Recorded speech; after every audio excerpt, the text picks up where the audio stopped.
Well, mate, how's the feeling at the end of the game like that? Look, it's a pretty empty feeling, to be honest. We haven't really been in the game. New South Wales have played exceptionally well, and right from obviously Moses' innings in that first innings, we've been behind the game. Obviously no excuses, but losing the toss certainly didn't help. No, it certainly didn't help, especially on that wicket. It's actually stayed together a lot better than probably we thought it might.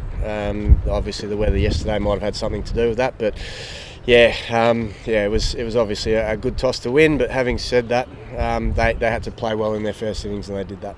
Was it frustrating to go out with a draw? I mean, is that sort of a weird feeling? No, not so much. To be honest, it's the system we play. If you're good enough to finish top and host the final, then you only need to draw the game to win the Sheffield Shield, and it's a system we've always had, and we always knew that coming into this game. Obviously for not just this game but the future. I mean, it's been 2 draws in a row in finals. Do you think it's something that needs to be looked at? I'm sure Cricket Australia will look at it. My personal view is that it should stay the same. If you play well enough to earn the right to host the final, then that's the advantage that you get. So I've got no worries with that.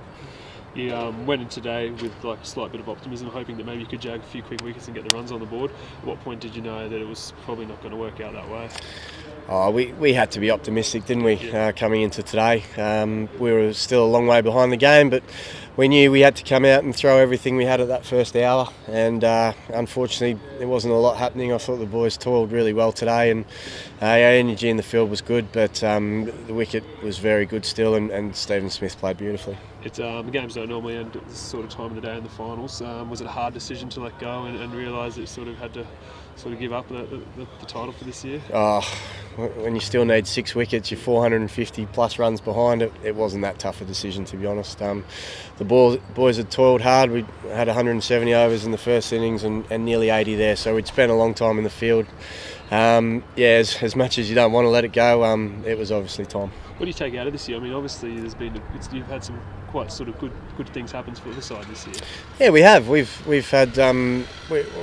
I honestly think we've probably exceeded a few expectations at the start of the year with such a young squad that we've got, and there's some really positive signs for Western Australia cricket, I believe, and we are very, very young. We had 6 guys playing under 23 this game, and look, we'll continue to get games into those guys, continue to develop them, and over the course of the next 5 years, hopefully we can become a real force. But look, I've been really excited by the development of Sam Whiteman, of Jason Berendorf, and a few of our other younger guys have come through as well. So that's the really exciting part. Hopefully we can keep our group together over the next few years and really challenge for some silverware.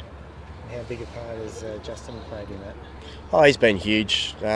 He came in at the middle of last season when things were pretty much at rock bottom, to be honest. I guess the good thing about that was that there was only one way to go, but he's instilled an unbelievable work ethic into our group. He's worked the boys incredibly hard, and they've seemed to respond every time, and it's going to be a tough pre-season, I've got no doubt, but we'll worry about that in a month's time.